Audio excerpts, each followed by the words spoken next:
اللہ تعالیٰ کا لاکھ لاکھ شکر ہے کہ اس نے ہمیں انسان بنایا، طرح طرح کی نعمتوں سے نوازا، اتنی نعمتیں کہ ہم گن نہیں سکتے۔ اسی نے ہمیں وجود بخشا، اسی نے اس وجود کو قائم رکھنے کے سامان کھانے پینے کی شکل میں اور دیگر سامانوں کی شکل میں عطا کیے۔ اس زمین کو ہمارے رہنے کے قابل بنایا، سورج کو روشنی کا ذریعہ بنایا، رات جیسی اس چیز کو ہمارے سکون اور نیند اور آرام کا ذریعہ بنایا۔ ہم جس طرح بھی نظر اٹھا کر دیکھیں، نیچے دیکھیں یا اوپر دیکھیں، دائیں دیکھیں یا بائیں دیکھیں، اپنی طرف دیکھیں یا دوسروں کی طرف دیکھیں، ہر طرف اسی کی دی ہوئی نعمتیں ہی تو بکھری ہوئی ہیں۔ لیکن سوال یہ پیدا ہوتا ہے کہ ان نعمتوں کو پا کر ہمارا رویہ کیا ہے؟ ہم اس نعمتیں دینے والے کا حق کتنا ادا کرتے ہیں، اس کے کتنے شکر گزار ہوتے ہیں؟ ہماری ان زندگیوں میں اس کے لیے کتنا وقت ہے؟ ہم دن بھر کے کاموں میں کتنے کام ایسے ہیں جو اس کی خوشی کے کرتے ہیں اور کتنے کام ایسے ہیں جو اس کی ناراضگی کے کرتے ہیں؟ اپنی گفتگو کا حساب لیں کہ اپنی زبان سے ہم کیسی کیسی باتیں بولتے ہیں۔ ہماری گفتگو میں کتنے فیصد گفتگو ایسی ہے جو اللہ کی رضا پر مبنی ہے، اور کتنی باتیں ہم ایسی بولتے ہیں جس میں سراسر اس کی ناراضگی ہے۔ ہماری کمائی، ہمارا کھانا پینا، ہمارا لین دین، ہمارے معاملات، غرض یہ کہ ہماری ساری زندگی جو کچھ بھی ہم کرتے ہیں اس میں کتنی باتیں ایسی ہیں، ہمارے کتنے کام، کتنی کوششیں، چلنا پھرنا ایسا ہے کہ جو اسے پسند آتا ہے، اور ان میں کتنی باتیں ایسی ہیں کہ جو اس کی پسند کی نہیں ہیں۔ بہت سی چیزوں کے بارے میں تو اب ہمیں احساس بھی نہیں رہا، ہمیں خیال بھی نہیں آتا کہ ہم اس کی ناراضگی کا کوئی کام کر رہے ہیں۔ تو اس سے بڑھ کر انسان کی بدقسمتی اور کیا ہو سکتی ہے؟ خود انصاف سے کام لیجئے، ایک طرف ان ساری نعمتوں کو رکھ لیجئے جو اللہ تعالیٰ نے آپ کو عطا کی ہیں، اور دوسری طرف اپنے رویے کو، اپنی عبادات کو، اپنی اطاعت کو، ذکر کو، اپنی سوچوں کو، وہ ہمارے ساتھ کیا کر رہا ہے اور ہم جواب میں اس کے ساتھ کیا رویہ اختیار کیے ہوئے ہیں۔ کیا ہم اپنے جج خود نہیں ہو سکتے؟ کیا واقعی ہم یہ فیصلہ خود نہیں کر سکتے؟ کیا ہم خود اس کے بارے میں سوچ نہیں سکتے؟ نہیں، سوچ سکتے ہیں، لیکن اس کے باوجود نہیں سوچتے، عقل رکھتے ہیں، عقل سے کام نہیں لیتے، دیکھ سکتے ہیں، ایسی چیزیں نہیں دیکھتے، سن سکتے ہیں، ایسی باتیں نہیں سنتے۔ پھر ہم میں اور دوسری مخلوق میں آخر کیا فرق ہے؟ اللہ تعالیٰ نے ہمیں اشرف المخلوقات بنایا ہے، یہ ساری نعمتیں ہمارے لیے پیدا کی ہیں۔ خلق لکم ما فی الارض جمیعا، جو کچھ زمین میں ہے اس نے تمہارے لیے پیدا کیا ہے، سارے کا سارا، سب کچھ ہمارے لیے بنایا گیا۔ لیکن ہمیں اس نے اپنے لیے بنایا تھا، تو ہم کتنے اس کے وفادار بنے۔ اس نے تو سب کچھ ہمیں دے دیا، لیکن ہم نے اس کو کیا دیا؟ ہماری زندگیوں میں کتنا حصہ اس کا ہے اور کتنا شیطان کا؟ کتنی باتیں اس کی مرضی کے مطابق اور کتنی لوگوں کی مرضی کے مطابق؟ کتنی باتیں اس کی اطاعت میں اور کتنی باتیں ہمارے اپنے ہی نفس اور اپنی ہی ذات کی اطاعت میں؟ ہم سب خود سوچ سکتے ہیں، اور ہمیں سوچنا چاہیے۔ اگر ہم نہیں سوچتے تو ہمیں سوچنا چاہیے۔ کیوں؟ اس لیے کہ اللہ نے ہمیں عقل دی۔ جہاں اپنے مفاد کی بات ہوتی ہے، جہاں اپنے فائدے کی بات ہوتی ہے، وہاں ہم خوب سوچتے ہیں اور دن رات سوچتے ہیں، اور سوچ سوچ کے بال سفید کر لیتے، سوچ سوچ کے بڑھاپا طاری کر لیتے۔ دنیا کے فکر اور دنیا کے غم اور دنیا کی پریشانیاں تو اس قدر ہم پہ چھائی ہوئی ہیں کہ ان کے بارے میں ہمیں کوئی بتانے والا نہیں کہ سوچو اس پر، پھر بھی سوچتے ہیں، اس لیے کہ اس میں اپنا فائدہ جو نظر آتا ہے، اپنے مفاد کی جو بات ہے۔ لیکن جہاں آخرت کی بات ہے، جہاں ہمیشہ کے فائدے کی بات ہے، اور جہاں کا نقصان ہمیشہ کا نقصان ہے، وہ چونکہ ابھی نظر نہیں آتا، ابھی سامنے نہیں، اس لیے اس کے بارے میں سوچنا بھی نہیں چاہتے کہ جب وقت آئے گا تو پھر دیکھا جائے گا۔ لیکن ایک بات ہم سب کو اچھی طرح جان لینی چاہیے اور مان بھی لینی چاہیے، صرف جاننا ہی کافی نہیں، کہ جب وہ وقت آئے گا تو پھر پلٹنے کا موقع نہ ہوگا، پھر رجوع نہ کر سکیں گے، پھر توبہ نہ کر سکیں گے۔ پلٹنے کا وقت تو آج ہے۔ جس بھی چیز کو ہم سمجھتے ہیں کہ غلط ہے، اور غلطی کے بارے میں ایک اور بات بڑی اہم ہے کہ دوسروں کی غلطی ہمیں بہت جلدی نظر آتی ہے۔ ہمیں سے اکثر لوگوں کا مشغلہ یا شغل یہ ہے کہ وہ صرف دوسروں کی برائیاں چھانتے رہتے ہیں، دوسروں کی غلطیاں چنتے رہتے ہیں، دوسروں میں نقص اور عیب نکالتے رہتے ہیں، دوسروں کی کوتاہیوں پر خوب بات کرتے ہیں، لیکن اپنی طرف دھیان کم ہی جاتا ہے۔ تو بات یہ ہے کہ آج ہم میں سے جو لوگ بھی تھوڑی سمجھ رکھتے ہیں یا زیادہ، وہ سوچیں، تھوڑا وقت ہے یا زیادہ، اس چیز کے لیے نکالیں، غور کریں، اپنا حساب ہم سب خود لیں اور دیکھیں کہ ہم کیا کر رہے ہیں، کون سی باتیں ایسی ہیں جو واقعی ہم سمجھتے ہیں کہ ہم ٹھیک نہیں کر رہے۔ دوسروں کو چھوڑ دیں، اپنے خیر خواہ بنیں، اپنے ساتھ اخلاص برتے، اپنا جائزہ لیں. اگر لکھنا پڑھنا آتا ہے تو کاپی پین لے لیں اور کسی خالی وقت میں بیٹھ کے ذرا اپنا بھی حساب کر لیں.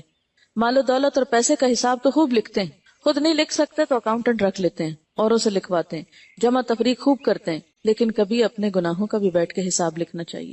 آج کے دن میں کتنی غیبت کی، آج کے دن میں کتنی الزام تراشیاں کی، آج کے دن میں کتنی بد اخلاقی کی، کتنی بد زبانی کی، آج کے دن میں کتنی ایسی باتیں کی ہیں جو مجھے نہیں کرنی چاہیے تھی، کتنی نمازیں پڑھی ہیں، کتنی نہیں پڑھی جو پڑھنی چاہیے، کیونکہ قیامت کے دن تو پہلا حساب نماز کا ہے، سب سے پہلے پوچھو گے. ہم نے اس کو ایسے مذاق سمجھ رکھا ہے، ہم سمجھتے ہیں یہ ایسی مولویوں کی باتیں ہیں، وہ ڈراتے رہتے نماز پڑھا کرو، یہ تو صرف وہ کہتے رہتے ہیں. نہیں، یہ تو اللہ تعالیٰ نے فرمایا، اس کا حکم تو اللہ نے دیا ہے، اور اللہ کے رسول صلی اللہ علیہ وسلم نے بتایا قیامت کے دن پہلا سوال نماز کے بارے میں ہوگا. کتنی نمازیں تھی جو پڑھنی چاہیے اور نہیں پڑھی. زکوٰۃ کا کیا عالم ہے جو فرض بنتا ہے کہ ادا کر دیا ہے. روزے کتنے باقی ہیں.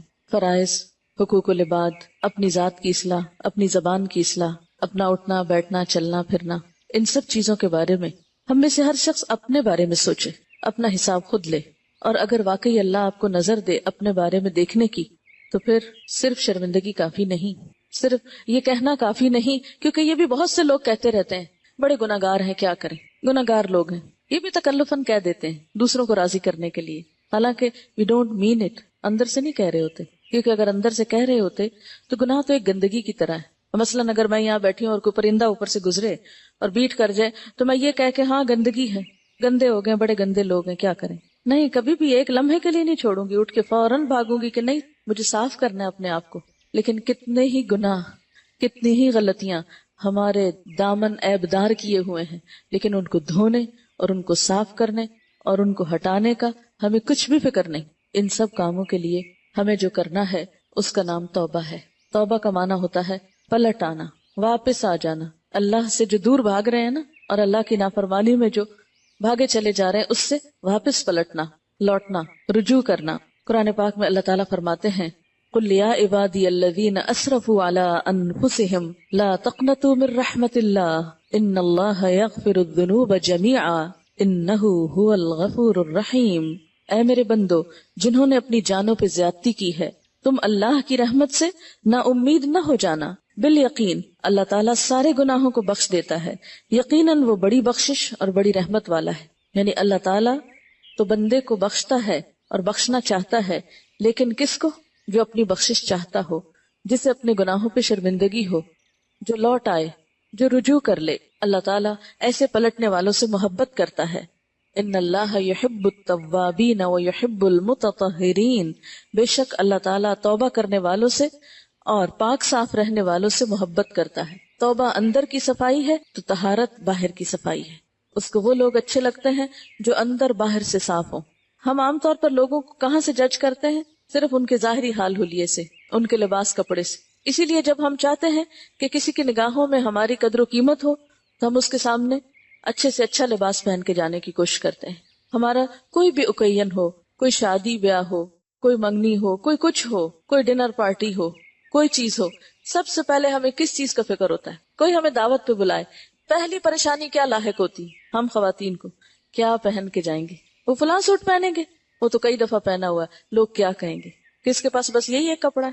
حالانکہ کتنی دفعہ ایسا ہوتا ہے کہ ہم کچھ پہن کے جاتے ہیں اور دوسروں کو نظر بھی کوئی نہیں آتا، ان کو یاد بھی نہیں ہوتا کہ کس نے کیا پہنا، پچھلی دفعہ کیا پہنا تھا اور اگلی دفعہ کیا پہنا. لیکن ہمیں فکر ہوتا ہے اپنا، کیونکہ لوگوں نے ہمیں ہمارے ظاہری حال سے پہچاننا ہے. اس لیے ہمارے سارا مال و دولت، ہمارا وقت، ہماری صلاحیتیں، ہماری ذہانت اور ٹیلنٹ، سب کچھ ہماری ظاہر کے سجانے پہ لگ جاتا ہے. لیکن اللہ تعالیٰ صرف ظاہری طور پر صاف ستھرے رہنے والوں سے ہی نہیں، پہلے توابین سے، یحب التوابین، جو اندر کی بھی فکر کرتے ہیں. جیسے دنیا میں کوئی دعوت پہ بلاتا ہے تو ہمیں کپڑوں کی فکر ہوتی ہے نا، ایسے ہی موت کا فرشتہ ہمیں آخرت کے لیے بلاتا ہے تو اس وقت ہمیں ایک ہی کپڑا پہننا ہے، سب کو سفید لباس، وہ سب کا ایک ہی جیسا ہوتا ہے. لیکن وہاں کیا دیکھا جائے گا کہ اندر کیا ہے؟ کیا اندر کی بھی پاکیزگی کا کوئی اہتمام ہے؟ کیا روح بھی دھلی ہوئی ہے یا صرف جسمانی طور پر ہی نہلا کے بھیجا جا رہا ہے؟ کبھی آپ نے اس پر سوچا، کبھی اس پہ غور کیا کہ مردے کو نہلاتے کیوں ہیں؟ حالانکہ جانا تو اس نے مٹی میں ہے. عام طور پر ہم کیوں نہ آتے ہیں کہ مٹی لگ گئی ہے، بڑی گرد وغیرہ پڑی ہوئی، نہا لیں. لیکن حیرت کی بات ہے نا، انسان جب فوت ہو جاتا ہے تو اس کو ڈالتے ہم مٹی میں ہے، لیکن اس کے باوجود اس کو مل مل کے نہلاتے ہیں، دھلاتے ہیں، پھر صاف کپڑے پہناتے ہیں، پھر اس کو وہاں جا کے چھوڑ آتے ہیں. کیوں؟ یہ ایک سمبل ہے کہ انسان اللہ کی طرف واپس جا رہا ہے، اور اللہ تعالیٰ کو صفائی پسند ہے. اللہ تعالیٰ کو انسان کی طہارت مر کے بھی اور جیتے ہوئے پسند ہے. حالانکہ جانا مٹی میں ہے لیکن نہا دھو کے جانا ہے. تو جسم تو ہم دھو لیتے ہیں مردے کا، لیکن اس کی روح وہ اس نے خود کتنی دھوئی، اور بعد میں کون اس کی بخشش کی دعائیں مانگتا ہے.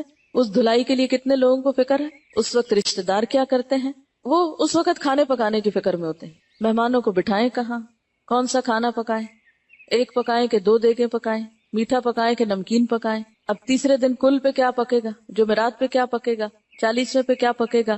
ہمیں تو اس وقت یہ فکر ستا رہی ہوتی ہے ہم کیا کھائیں گے اور باقی کیا کھائیں گے، اور بھول جاتے ہیں کہ ہمارا بھی انجام ایک دن وہی ہونے والا ہے. وہ ایک مہمان کو رخصت کر دیا بغیر کھلائے پلائے، اس کو آگے کھانوں کی ضرورت نہیں ہے، اسے آگے اب کسی اور چیز کی ضرورت ہے. لیکن ہم کسی اور چیز کی فکر میں پڑے ہوئے ہیں، کیونکہ ہمیں صرف ظاہری چیزیں نظر آتی ہیں نا، ہم اسی کی فکر کرتے رہتے ہیں. لیکن اللہ تعالیٰ کو کیا پسند ہے؟ ان اللہ یحب التوابین ویحب المتطہرین. اللہ تعالیٰ کو توبہ کرنے والے اور بہت زیادہ توبہ کرنے والے، تواب بہت زیادہ توبہ کرنے والے، بار بار پلٹنے والے. کتنی دفعہ پلٹنے والا؟ جتنی دفعہ غلطی ہو جائے. اور غلطی ہم سے کتنی دفعہ ہوتی؟ بے شمار دفعہ ہوتی. کیوں بار بار پلٹا جائے؟ تاکہ دل پہ بوجھ نہ رہ جائے. ہوتا یہ کہ انسان جب میلا ہوتا ہے نا، عام طور پر بھی ہمارا حال ہی ہوتا ہے نا، جب ہم میلے ہوتے ہیں ہم کہتے ہیں اچھا چلو جھاڑو بھی لگا لے، وہ بھی لگے، پھر کہتے ہیں اچھا ڈسٹنگ بھی کر لیں، پھر کہتے ہیں سب کچھ کر لیں، ایک ہی دفعہ نہائیں گے. یعنی ایک گندگی کے اوپر دوسری، دوسری پہ تیسری. بالکل اسی طرح کیا ہوتا ہے کہ ہم روحانی اعتبار سے بھی ایک گناہ کر لیتے ہیں، پھر وہ دل پہ بوجھ ہوتا ہے، پھر کوئی اور سامنے آتا موقع وہ بھی کر لیتے ہیں. اچھا ایک ہی دفعہ حج کرنے جائیں گے، توبہ کرائیں گے، اور پھر گناہ پہ گناہ کرتے چلے جاتے ہیں حج کے انتظار میں. حج کس نے دیکھا؟ سب کہاں جا سکتے ہیں حج کو؟ سب تو نہیں جا سکتے. اور جا کے بھی کیا کرتے ہیں ہم وہاں؟ وہ کس قسم کا حج ہوتا ہے؟ یعنی صرف حج پہ جانا ہی تو کافی نہیں ہوتا، کیا وہاں سے چکر لگا کے آگے اور سب صاف ہو گیا؟ نہیں، وہاں جا کے بھی محنت کرنی پڑتی ہے. لیکن افسوس یہ کہ ہم تو وہاں جا کر بھی بازار سے فارغ نہیں ہوتے. ہماری تو جاتے ہوئی فکر یہ ہوتی ہے کہ پیچھے والوں کے لیے کیا لے کے جانا ہے، کس کے لیے کیا لے کے جانا ہے. دنوں ہم اسی کی پلاننگ کرتے رہتے، پہلے خریدنے کے لیے گھومتے رہتے ہیں، پھر لا کے پھر اس پریشانی میں رہتے ہیں اب کس کو کیا دیں، کس کو کیا دیں. نیکیاں تو معلوم نہیں کتنی جمع کر کے لاتے ہیں، لیکن دنیا کے سامان فکر سے جمع کرتے ہیں. ہم سب حج پہ جاتے ہوئے بھی سوچیں کہ کیا جتنی فکر ہمیں دنیا کا سامان لانے کی ہے حج پہ جا کے، اتنی فکر کوئی نیکیوں کے بنڈل اٹھا کے لانے کی بھی ہے، کہ توبہ استغفار کرنے کی بھی ہے. ہم کتنی پلاننگ کر کے جاتے ہیں، یہ اور یہ اور یہ لانا ہے، دوسروں کی فرمائشیں بھی ساتھ لے جاتے ہیں. لیکن ہم میں سے کتنے لوگ ہیں جو یہ سوچتے ہوں کہ میں نے وہاں اپنی عبادت اس طرح کرنی ہے، اپنی نمازیں ایسے پڑھنی ہے، اپنا باقی کام اس طرح کرنا ہے. ان 40 دنوں میں عام طور پہ 40 دن کا ٹرپ ہوتا ہے جو عمومی لوگ جاتے ہیں. ان 40 دنوں میں اپنے ساتھ عہد کر کے جانا ہے، کسی کو میں نے تکلیف نہیں دینی، کسی کو ساتھ لڑائی جھگڑا نہیں کرنا. قرآن پاک میں آتا ہے فَمَنْ فَرَضَ فِيهِنَّ الْحَجَّ فَلَا رَفَثَ وَلَا فُسُوقَ وَلَا جِدَالَ فِي الْحَجِّ، کہ جو ان مہینوں میں حج اپنے اوپر فرض کرے، نہ وہ کوئی بے حیائی کی بات کرے اور نہ ہی کوئی گناہ کی بات کرے اور نہ ہی کوئی جھگڑے کی بات کرے. لا رفث ولا فسوق، کوئی گناہ نہیں، ولا جدال، اور نہ کوئی جھگڑا. ابھی لوگ حج سے واپس آئے تو ہماری ایک شاگرد بھی گئی تھی، تو انہوں نے آ کے اتنی افسوسناک بات بتائی کہ جس گروپ کے ساتھ وہ تھی، کہتی ہر وقت کسی نہ کسی بات پہ جھگڑا ہوتا رہتا. کبھی باتھ روم پہ جھگڑ رہے ہیں لوگ، کبھی کھانے پہ جھگڑ رہے ہیں، کبھی کسی بات پہ، کبھی کسی بات پہ.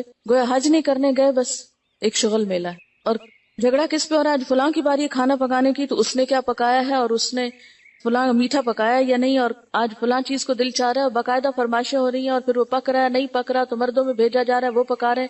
یوں لگتا ہے جیسے پکنک پہ لوگ گئے ہیں. اگر وہاں جا کے بھی ہمیں زبان کی لذت نہیں بھولی، اگر وہاں جا کے بھی ہمارے اندر صبر اور پیشنس نہیں آیا، اگر وہاں جا کر بھی ہم نے لڑائی جھگڑا نہیں چھوڑا، پھر دنیا کا کون سا حصہ ایسا پاک ملے گا کہ جہاں جا کر ہم اپنی عادتیں بدل لیں گے. حج پہ جا کے کوئی جادو کی چھڑی نہیں پھرتی انسان پہ کہ سارے گناہ بھی ختم ہو جائیں فوری فوری، اور کسی کو یہ پتا ہو کہ ہم کر کیا رہے ہیں. کیونکہ یہاں اگر غلطی کرتے ہیں تو چھوٹی غلطی، وہاں جا کر اگر کرتے ہیں تو وہ کئی گنا زیادہ ہو جاتی. لیکن ان سب چیزوں کا علاج کیا ہے کہ جب بھی کوئی غلطی ہو جائے تو سب سے پہلے بات تو یہ کہ اس بات کا پتا ہو کہ کیا صحیح اور کیا غلط ہے.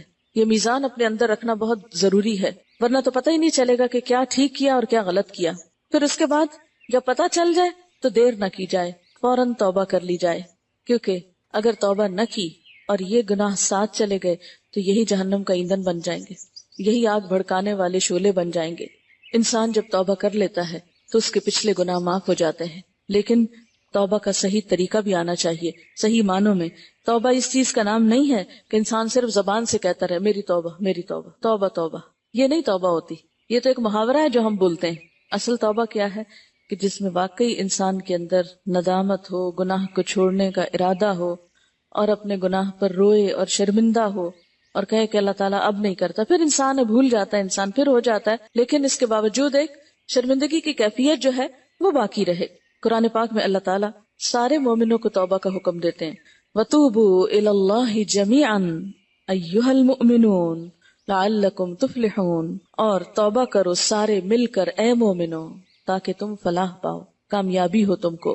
یعنی کوئی شخص یہ نہ کہے کہ میں نے تو کبھی گناہ کیا ہی نہیں، کیونکہ ہمیں غلطیاں دوسروں میں نظر آتی ہیں، اپنی کم ہی نظر آتی ہیں، تو کوئی یہ نہ سوچے کہ میں نے تو کوئی غلطی نہیں کی۔ عموماً شیطان ہمیں کیا سجاتا ہے، غلطی ہو بھی جائے تو ہم دوسروں کو بلیم کرتے رہتے ہیں، ساری کوشش ساری محنت اس میں صرف کر دیتے ہیں کہ یہ دیکھیں کہ کون کون قصوروار ہے میری غلطی کا بھی، اس کے پیچھے اور کس کا ہاتھ ہے۔ اور یاد رکھیے توبہ کرنا انسان کے لیے دنیا میں بھی طرح طرح کی نعمتوں کا سبب بنتا ہے، اور گناہوں کا بوجھ اس دنیا میں بھی انسان کے لیے طرح طرح کی بلاؤں کا سبب بنتا ہے۔ قرآن پاک میں اللہ تعالیٰ فرماتے ہیں وَأَنِ اسْتَغْفِرُوا رَبَّكُمْ ثُمَّ تُوبُوا إِلَيْهِ يُمَتِّعْكُمْ مَتَاعًا حَسَنًا إِلَىٰ أَجَلٍ مُّسَمًّى، اور یہ کہ تم اپنے رب سے معافی چاہو اور اس کی طرف پلٹ آؤ تو وہ ایک مدت خاص تک تم کو اچھا سامان زندگی دے گا اور ہر صاحب فضل کو اس کا فضل دے گا۔ ایک اور جگہ پر آتا ہے اور اے میری قوم اپنے رب سے گناہوں کی معافی طلب کرو پھر توبہ کرو، وہ تم پر آسمان سے زور کا می برسائے گا اور تمہاری قوت میں مزید اضافہ کر دے گا اور تم گناہگار ہو کر پھر نہ جاؤ۔ یعنی انسان جب معافی طلب کرتا ہے، توبہ کرتا ہے، تو اللہ تعالیٰ بارشیں برساتا ہے۔ یعنی گناہوں سے معافی مانگنے کا فائدہ کیا ہے کہ دنیا میں بھی انسان کو ایک اچھا زندگی کا سامان ملتا ہے، اور جو توبہ نہ کرے تو قرآن پاک میں اللہ تعالیٰ فرماتے ہیں وَمَن لَّمْ يَتُبْ فَأُولَٰئِكَ هُمُ الظَّالِمُونَ، جو لوگ توبہ نہ کریں تو ایسے ہی لوگ ظالم ہیں۔ توبہ نہ کرنے والے کسی اور کا نقصان نہیں کرتے، اپنا ہی نقصان کرتے ہیں۔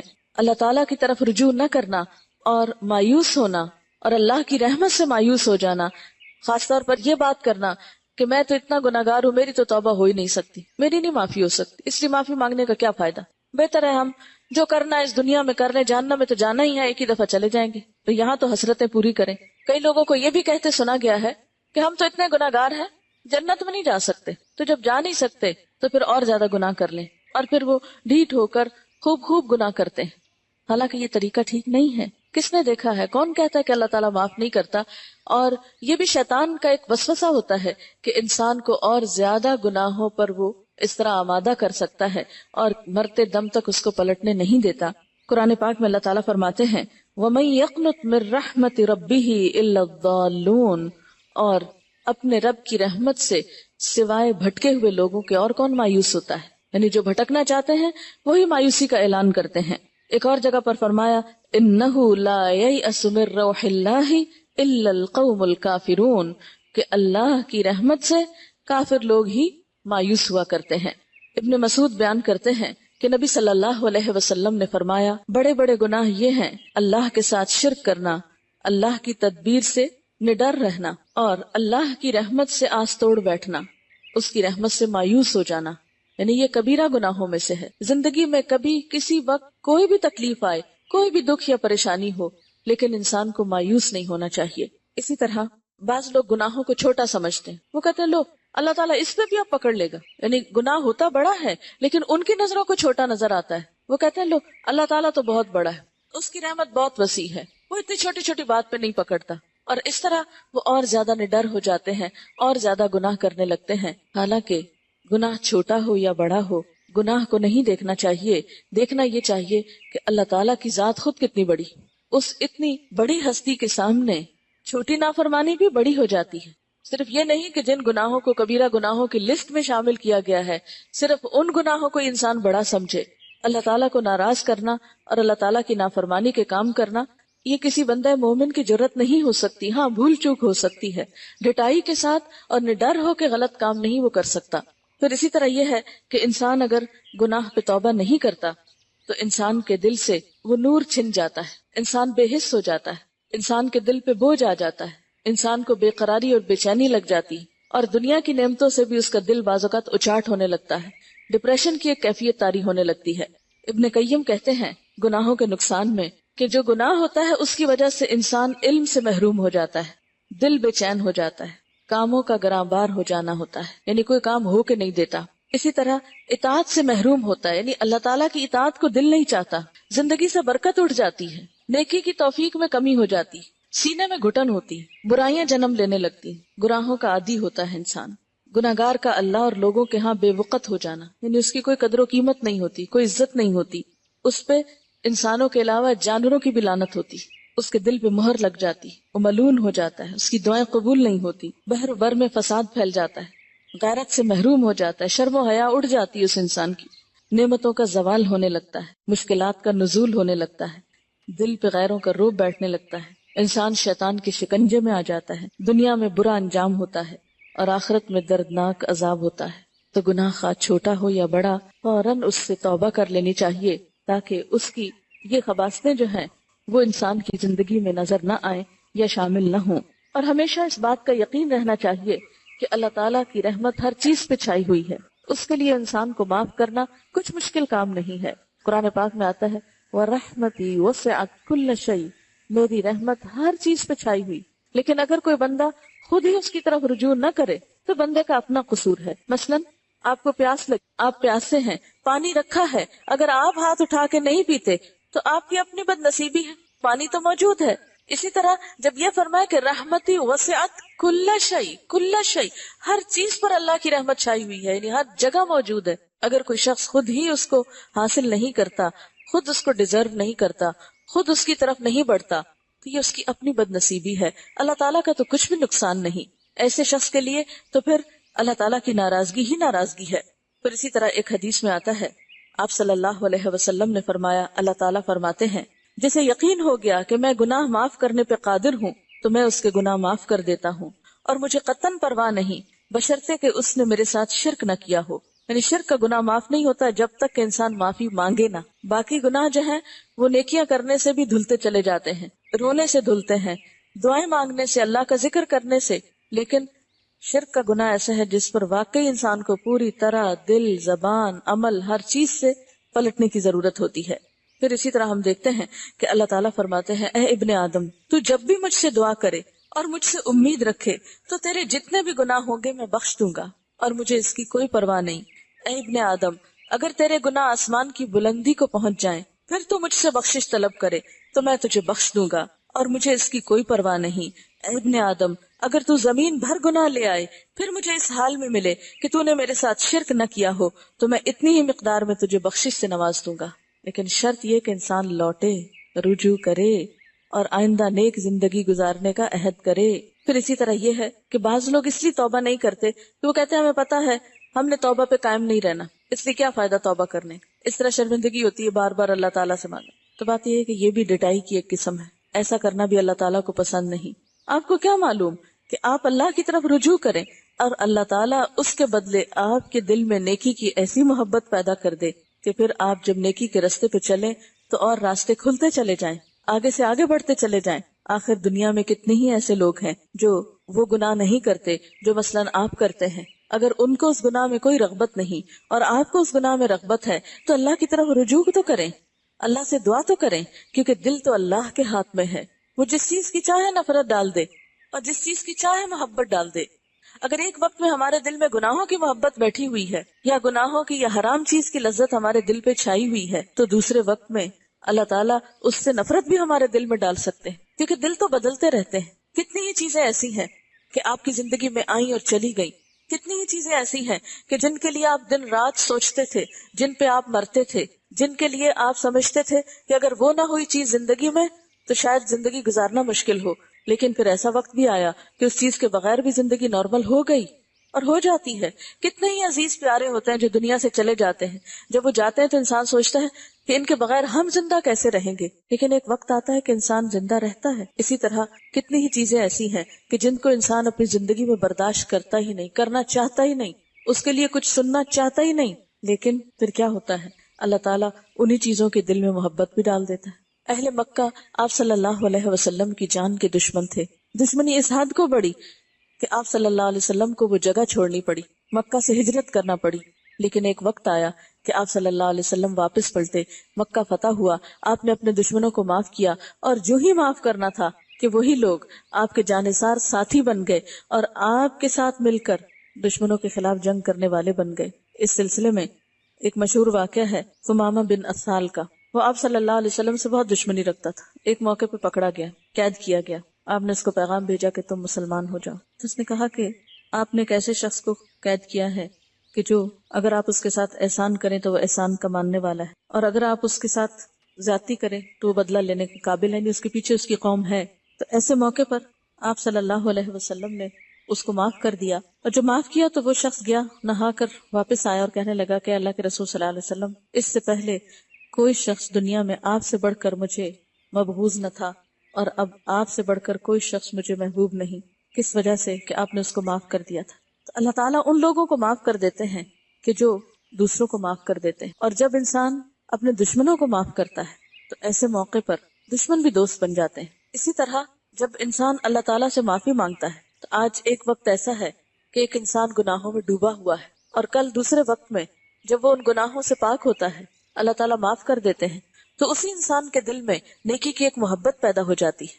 کیا ہم نہ چاہیں گے کہ ہمارے دل بھی گناہوں سے پاک ہوں اور ان میں اللہ تعالیٰ کی محبت پیدا ہو؟ کیا اس زندگی میں سکون ہے جس میں ہم گناہوں کے بوجھ تلے لدے ہوئے ہوں، یا وہ زندگی پرسکون ہے کہ جب ہم اللہ تعالیٰ سے راز و نیاز کر سکتے ہوں، ہمارے دل اس کے قریب ہوں، وہ ہم پر اپنی رحمت کی نظر ڈالتا ہو؟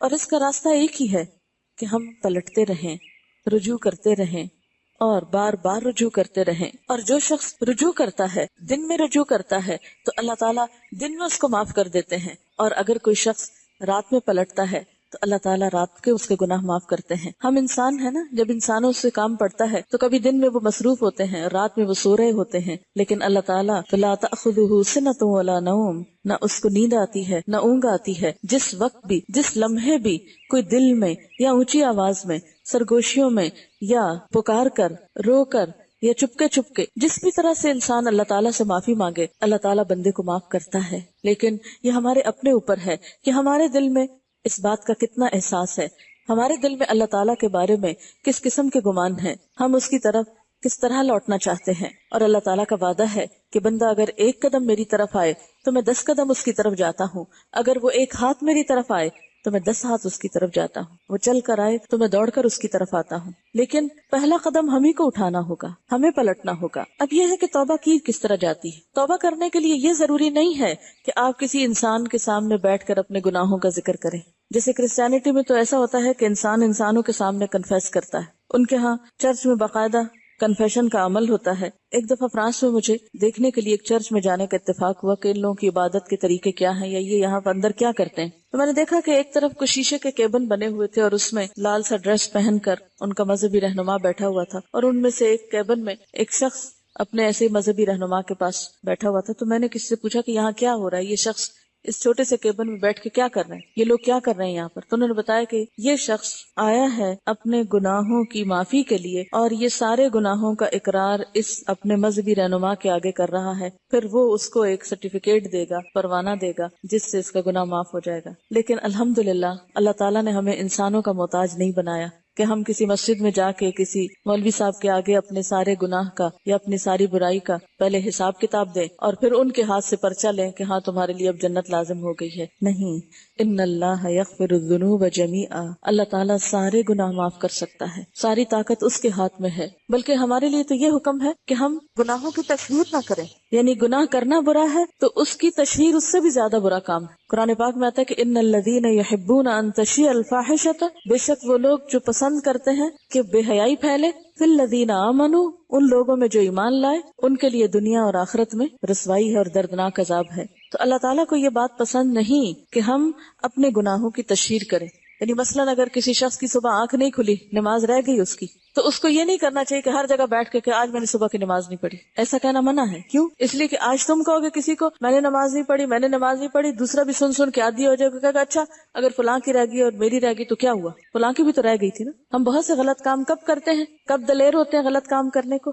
جب ہم دوسروں کو دیکھتے ہیں کہ وہ غلط کام کریں. اس لیے گناہوں کا ذکر بھی برا ہے. اس کا یہ مطلب نہیں کہ انسان چھپ کے گناہ کرنا شروع کر دے یا غلط کام کرنا شروع کر دے. نہیں، اللہ تعالیٰ تو عالم الغیب والشہادہ ہے، حاضر اور غائب ہر چیز کا جاننے والا ہے. اس کے لیے تو سب برابر ہے. وہ چھپے بھی دیکھتا ہے، کھلے بھی دیکھتا ہے، اندھیرے میں بھی دیکھتا ہے اور روشنی میں بھی دیکھتا ہے. اس کے لیے تو کچھ بھی مشکل نہیں. لیکن ہمارے لیے کیا ضروری ہے کہ ہم اس کی طرف پلٹیں اور رجوع کریں. اس بات کا سب سے پہلے احساس کرنا ضروری ہے کہ جو غلطی ہے وہ غلطی ہے، وہ غلطی کے ہی خانے میں لکھی جا رہی ہے، وہ نیکی کے خانے میں نہیں لکھی جا رہی. برائی برائی ہے، خواہ ہم اس کو کتنا بھی خوبصورت نام دیں، کیونکہ شیطان کا کام یہ ہے کہ وہ انسان کے برے اعمال کو خوبصورت بنا کے پیش کرتا ہے. زین لہم الشیطان اعمالہم، بار بار قرآن پاک میں آتا ہے کہ شیطان نے انسانوں کو برے کام ان کے خوشنما بنا کے دکھائے، اتنا خوبصورت بنا دیا ہے کہ انسان کو برائی برائی لگتی ہی نہیں. لیکن جب ہم اللہ تعالیٰ کی کتاب پڑھتے ہیں، قرآن پاک پڑھتے ہیں، اچھی مجلسوں میں جاتے ہیں تو ہمیں اپنے گناہ یاد آنے لگتے. ہم نماز میں کھڑے ہوتے ہیں، ہمیں شرمندگی ہوتی ہے.